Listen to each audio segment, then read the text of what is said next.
सध्याचा चालू असलेला विषय आपण बघतोय. माधुरी उर्फ महादेवी हत्तीनीला जबरदस्तीने वनतारामध्ये नेलं गेलं आहे. वनतारा हे अंबानींचं खाजगी अभयारण्य आणि त्यांना पाहिजे होता शांत स्वभावाचा प्रशिक्षित असा हत्ती. याबद्दल त्यांनी केरळलाही मागणी केली होती, पण केरळने त्यांना स्पष्टपणे नकार दिला होता.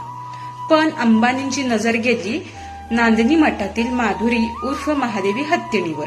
नांदनी मठाने स्पष्टपणे नकार दिलेला होता की आमची हत्ती ही विक्रीसाठी नाहीये.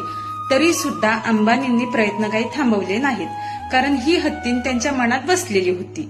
त्यांनी माधुरी हत्तीचे भरपूर असे व्हिडिओज, फोटो पाहिले होते आणि त्यांना असाच हत्ती पाहिजे होता. त्यामुळे अंबानींनी पेटाच्या मदतीने खोटे नाटे आरोप करून सुप्रीम कोर्टाच्या साहाय्याने माधुरी हत्तीनीला ताब्यात घेतलंच. शेवटी मठ हरला आणि कायदा जिंकला. अनेक लोकांच्या भावना इथे चिरडल्या गेल्या, पण या सगळ्यांमध्ये एक शांत जीव माधुरी हत्तीन या सगळ्या व्यापाराचा बळी ठरली गेली. भावनेची लढाई कायद्याने जिंकली गेली.